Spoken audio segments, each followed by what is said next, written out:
So it's been said that data analysis is all about making sense of data and turning it into stories. What is data exactly though? In short, it is any sort of information that is communicated through words, numbers, and symbols, and often it's a combination of all three. Ultimately, when you work for an organization, it's all about turning the data they care most about into useful insights that can solve problems and inform the work they are doing. It's easy to think that this sounds very technical, but most data analysts would tell you that it's not as complex as you might think. You don't need to have tons of technical knowledge out the gate, and you don't need to love maths, although it wouldn't hurt. The thing about data is that you're not a stats analyst, you're a data analyst. It's much more about human interactions and stories than stats and numbers. Equally, while you might use code in some of your work, you won't be using it as much as a full-time developer or programmer. And these skills can be learned on the job. So where can you work as a data analyst? Well, we've already established that there is an unthinkable amount of data out there, which is why data analysts work in any and all industries. So you can work for a bank, a technology firm, a university, a charity, a consultancy, the NHS, or a Formula One team, to name only a few possibilities. While smaller companies might not be able to justify a role in itself, in which case they might outsource the work to a consultancy, most organizations of a reasonable size will employ the skill set of a data analyst.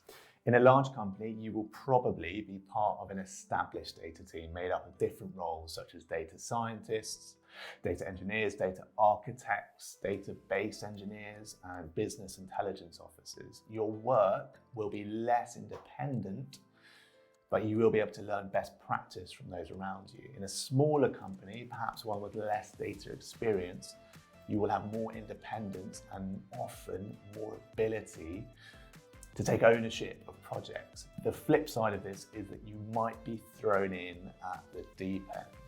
Ultimately, the day-to-day job of a data analyst will vary between organizations. So it will depend on the fields your employer operates in, the data available to you, and the insights you need. For example, you might be working with numbers, symbols, words, or even all three. And obviously the data you'll work with at a bank will be very different in scope to the data you'd focus on at like a charity or a manufacturing company. Having said that, there are some tasks that data analysts will typically do across all industries. For instance, you'll be responding to lots of requests from your colleagues for data and/or insights and learnings from that data. You'll also be strategizing with other teams on what data to collect and what to do with it. Ultimately, you'll be the person, or one of the people, that has the lay of the land when it comes to managing your organization's data. Breaking it down further, typical day-to-day activities might include communicating with teams across your organization to understand their data requirements, responding to ad hoc requests and queries from your colleagues, using specialist tools to extract and clean the data that's needed, analyzing this data to identify patterns, trends and insights, producing reports and charts, presenting insights to key stakeholders and clients, and setting up systems and processes to make working with data more efficient. Researching new ways to make use of data.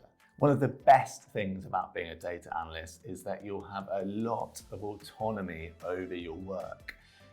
You'll also have your fingers in a lot of pies. For these reasons, it's a great career choice for somebody who is curious, likes variety, and appreciates independence. At the start of your career, you might be a junior data analyst, a junior business intelligence analyst, or simply a junior analyst. Before losing the junior from your job title, The domain of a data analyst is pretty broad, so you can expect to specialize as you progress in your career. For example, you might become a data scientist, which is more numerically focused. You might specialize in information architecture or data architecture, which focuses on the back end of data, such as piping and structuring. In other words, moving data in order to make it accessible and then taking this data from an untidy and illogical form into one that's easier to analyze and present. Alternatively, if you're really interested in the legal side of data, you might become a data protection officer, or you might step away from the data and move into team management. So what will you need to become a data analyst? Well, one thing you don't need is a maths or tech related background. In fact, it's quite common for data analysts to have studied geography, psychology, or science. All of these degrees include an element of statistical analysis, which is a useful foundation to build from. However, that's not to say this is necessary. Ultimately, your academic background will take a backseat to your demonstrable interest in data and your skills. So for one, you'll need to be a strong problem solver. A core part of a data analyst job is to unblock certain things that are getting in their organization's way. So your attention to detail would also need to be on point. You'll be working with large amounts of data, so you'll need to maintain a high level of organization and accuracy. Equally, communication skills are crucial, so you can talk to and collaborate with all sorts of people, understand their exact needs, and of course, explain data to others in a way that makes sense to them. In terms of technical skills, you will need a certain level of interest in systems and processes. After all, data mostly comes out of processes. It will also help if you have some basic experience and knowledge of programming languages, particularly Python and Java. But as we've mentioned, these technical skills can easily be taught on the job. And finally, it will be beneficial if you are familiar with some of the tools that data analysts use. So Excel is obviously a hugely useful tool. Meanwhile, Google Data Studio is a good free example of a business intelligence tool, and it can be plugged into Excel or Google Sheets. Other examples are Tableau, Looker, and Power BI.